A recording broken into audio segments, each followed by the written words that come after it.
After a bomb explosion caused by terrorists on the British headquarters at Jerusalem, one entire corner of the King David Hotel, a building of 7 stories, was razed to the ground. The stone floors were cut clean. In scenes eerily reminiscent of New York 55 years later, the Jerusalem bomb was the beginning of terrorism as a media event, designed to capture the world's attention. The latest casualty list included 65 killed, 47 injured. The perpetrators, Zionist Jews, members of Menachem Begin's Irgun terrorist network. Begin, who would one day become Prime Minister of Israel, described this tactic as turning Palestine into a glass house, where the entire world was looking in. We were a minority, but we were a minority with a clear ideology that we must have a Jewish state to rebuild the state which was existing many hundreds of years ago. In a fight for liberty, you have always those who are more, call them extreme, or more adamant, or call them staunch, and they want it immediately, not to wait for the Messiah. Jerusalem at that time, it was a fortress, and I walk through the town and put in my mind every place and think about how can we attack this place. If we succeed, it's very important the whole world will see that we can fight even the British. Begin and Ellis decided on a daring plan. They would strike at the very heart of British rule, the King David Hotel itself. If they succeeded here, the whole world would take notice. The terrorist bomb was hidden in 7 milk churns and delivered in a hijacked pickup truck. The bomb went off at 12:37 and was devastating. But of the 91 dead, only 28 were British. 17 Jews died alongside 41 Arabs. Of all these, 54 were innocent civilians, unconnected to the British authorities in any way.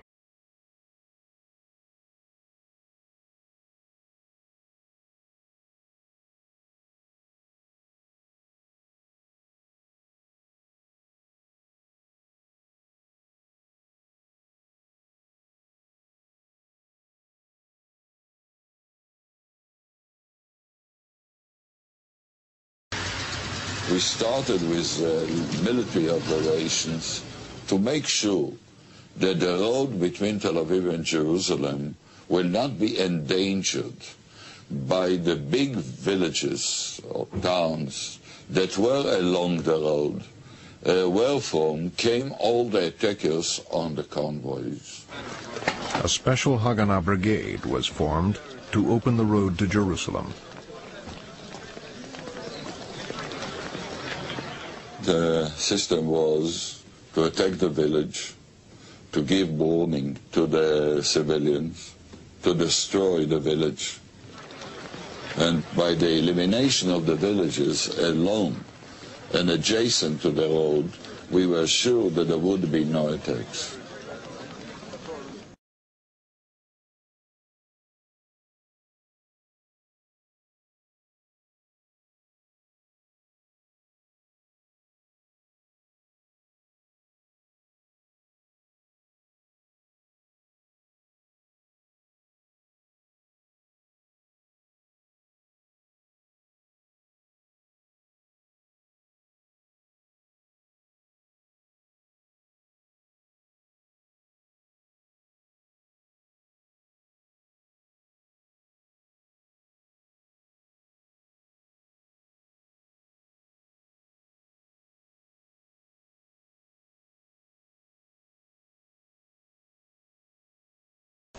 Two Jewish extremist organizations, Irgun and Lehi, which had fought the British, were eager to prove themselves in the new war. It was such a tragedy. Deir Yassin was a lovely village. The events at Deir Yassin would haunt relations between Jews and Arabs for years to come. Deir Yassin had stayed out of the fighting. It was not on the Haganah's list of hostile villages.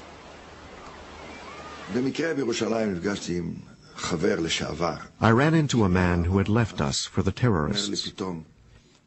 He told me that the Irgun and Lehi had got permission from our commander to attack the village of Deir Yassin.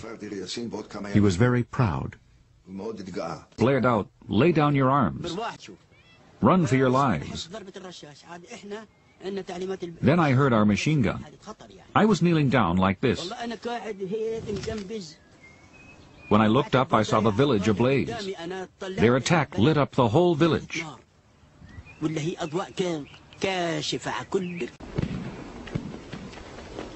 The commander ordered a house-to-house attack.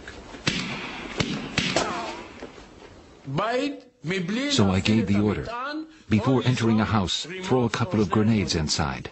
They threw a grenade into one house. 28 were killed.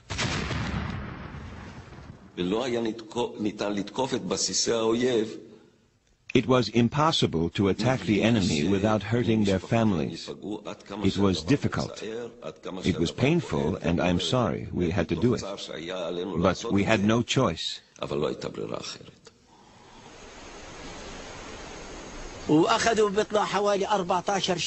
After the battle, they took 14 prisoners. They lined them up by the quarry and mowed them down. They threw their bodies in the quarry. That's what happened.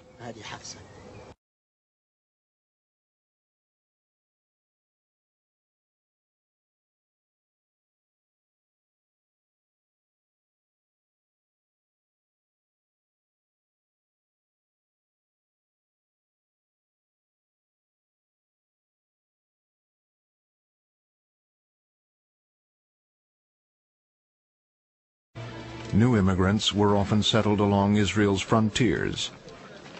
They lived in fear of frequent Arab raids.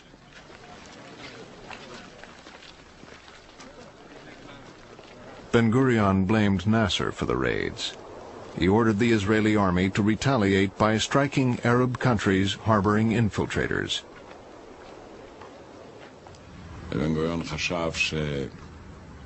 Ben-Gurion knew Arab villagers supported these terrorists. We had to show them that helping terrorists was dangerous, to protect our settlements. I was called to see Moshe Dayan. A mother had been killed, murdered on a settlement. The murderers left tracks which led to a village across the border in Jordan.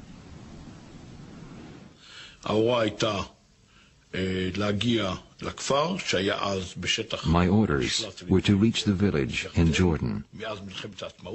We had to blow up as many buildings as possible and cause as many Arab casualties as possible. The